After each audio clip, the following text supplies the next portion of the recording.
فرد لوگوں کے ساتھ ساتھ اللہ کی رضا اور خوشنودی حاصل کرنے کے لیے سال میں دیگر روزے بھی رکھتا ہے۔ فرد زکات ادا کرنے کے ساتھ ساتھ پورا سال معاشرے کے غریب اور ضرورت مندوں کی مدد کرتا رہتا ہے، اور فرد علم حاصل کرنے کے ساتھ ساتھ لوگوں کو دین سکھانے کے لیے علوم حاصل کرتا رہتا ہے۔ اپنے مال جان اولاد و عزت کی حفاظت کے ساتھ ساتھ اللہ کے دین کی حفاظت کے لیے جہاد کرتا رہتا ہے، اور اپنے ماں باپ پر احسان کرنے کے ساتھ ساتھ معاشرے میں جو ان سے رشتے جڑے ہوئے ہیں ان کے ساتھ بھی احسان و بھلائی کرتا رہتا ہے۔ اللہ فرماتا ہے کہ میرا بندہ ان نوافل کے ذریعے میرا قرب حاصل کرتا رہتا ہے، کرتا رہتا ہے، کرتا رہتا ہے، یہاں تک وہ بندہ اللہ کے اس قرب خاص میں داخل ہو جاتا ہے جہاں پر داخل ہونے کے بعد اللہ فرماتا ہے حتی احبہ، کہ جب وہ بندہ اس قرب خاص میں داخل ہو جاتا ہے تو اللہ فرماتا ہے حتی احبہ، کہ میں اپنے اس بندے سے محبت کرنے لگتا ہوں، یعنی اپنے بندے کو دوست بنا لیتا ہوں۔ پہلے مومن تھا اب ولی بن گیا، تو بندے کی پہلے حالت یہ ہوتی ہے، پہلے بندے کی حالت یہ ہوتی ہے کہ وہ فرائض کے ذریعے اللہ کا قرب، اللہ کا تعلق جوڑتا ہے، پھر نوافل کے ذریعے اس کے قرب خاص کی طرف سفر کرتا ہے۔ جب وہ قرب خاص میں پہنچ جاتا ہے، اس وقت تک جب تک وہ قرب خاص میں پہنچتا ہے تو اللہ اس کا محبوب ہوتا ہے، خود اللہ کا محب ہوتا ہے اس وقت تک۔ لیکن جب قرب خاص میں داخل ہو جاتا ہے تو پھر بندے کی حالت ویسی کی ویسی ہی ہوتی ہے، لیکن اس بندے کی کیفیت یہ ہو جاتی ہے کہ اب بندہ اللہ کا وہ محبوب ہو جاتا ہے، اللہ بندے کا محب بن جاتا ہے۔ پہلے بندہ اللہ سے محبت کرتا تھا، اب اللہ بندے سے محبت کرنے لگتا ہے۔ اور پھر اللہ تعالیٰ فرماتا ہے کہ جب وہ میرے قرب خاص میں داخل ہو کر یہ نبی عظمت میں آتا ہے کہ اللہ اس کو اپنا محبوب بنا لیتا ہے، اللہ اس کو اپنا محبوب بنا لیتا ہے۔ جب اللہ اس کو محبوب بنا لیتا ہے تو پھر اس بندے کی شان کیا ہوتی ہے، اس بندے کی شان کیا ہوتی ہے؟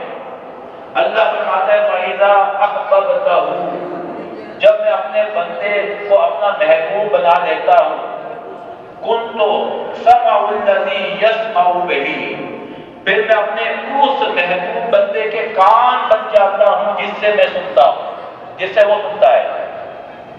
وَبَصَرَهُ الَّذِي يُبْصِرُ بِهِ، پھر میرے اس محبوب بندے کی شان یہ ہو جاتی ہے کہ میں اس کی آنکھیں بن جاتا ہوں جس سے وہ دیکھتا ہے۔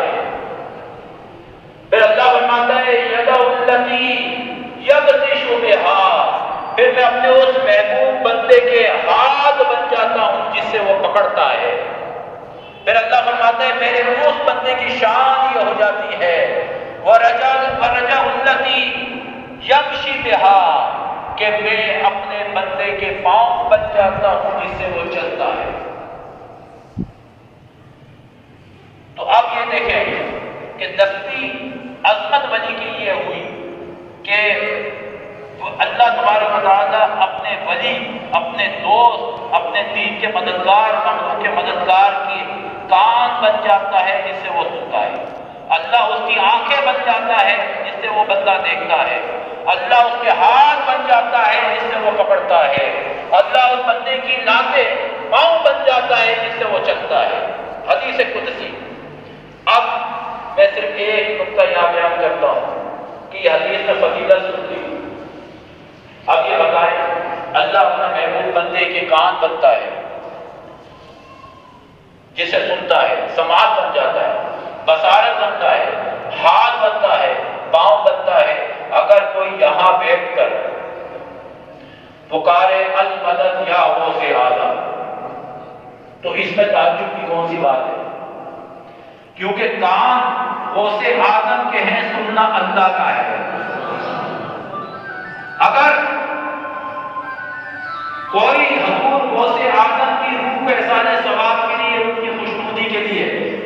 محبت میں عرس کرتا ہے، لنگر کرتا ہے، فاتحہ کرتا ہے، ان کے نقش قدم پر چلتا ہے، جس کو دیکھ کر حضور غوث اعظم خوش ہوتے ہیں، تو اس میں تعجب کی کون سی بات ہے؟ آنکھیں غوث اعظم کی ہیں، دیکھنا اللہ کا ہے۔ اگر کوئی حضور غوث اعظم کا مرید مشکل میں آ جاتا ہے اور حضور غوث اعظم اس کا ہاتھ پکڑ کر مشکل سے نکال دیتے ہیں، تو اس میں تعجب کی کون سی بات ہے؟ ہاتھ غوث اعظم کے ہیں، پکڑنا اللہ کا ہے۔ اور اگر کوئی مصیبت میں پھنسا ہوتا ہے اور حضور غوث اعظم اس کی مدد کو آ جاتے ہیں، تو اس میں تعجب کی کون سی بات ہے؟ کیونکہ پاؤں غوث اعظم کے ہیں، آنا اللہ کا ہے۔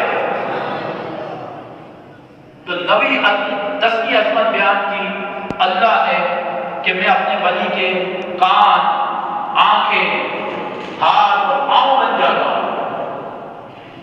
اور 11ویں عظمت یہ بیان کی وَإِن سَأَلْتَ لَأُوتِيَنَّهُ، کہ میرے ولی کی میرے دربار میں یہ عظمت ہو جاتی ہے کہ وہ جو کچھ مجھ سے مانگتا ہے تو اس کو عطا کر دیتا ہے۔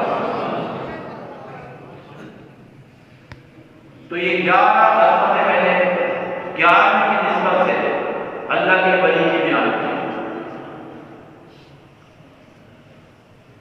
تو آگے موڈ ہے سننے کا، بیان نہیں چلے جاری رکھیں۔ اب یہاں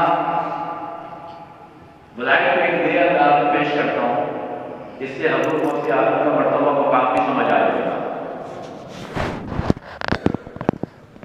صرف توجہ چاہوں گا، سمجھنے کی بات ہے، بڑا آسان ہے۔ دیکھیں، ایک ہوتی ہے الوہیت، ایک ہوتی ہے نبوت، ایک ہوتی ہے ولایت۔ قاری صاحب مسکرا پڑے۔ ایک ہوتی ہے الوہیت، ایک نبوت، ایک ولایت۔ الوہیت کا تعلق رب سے، رب الہ ہے، وَإِلَٰهُكُمْ إِلَٰهٌ وَاحِدٌ۔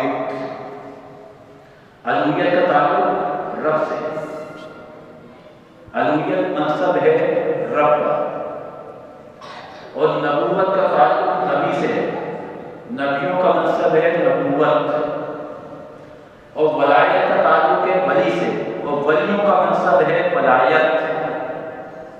سمجھ آئی کہ الوہیت کا تعلق رب سے ہے، نبوت کا تعلق نبی سے ہے، ولایت کا تعلق ولی سے ہے۔ اسی طرح اگلی بات کہ نبوت الوہیت کی دلیل ہوتی ہے، نبوت الوہیت کی دلیل ہوتی ہے۔ الوہیت کسی نے نہیں دیکھی، کسی نے رب نہیں دیکھا، تو الوہیت نبوت الوہیت کی دلیل ہوتی ہے۔ اسی طرح ولایت نبوت کی دلیل ہوتی ہے۔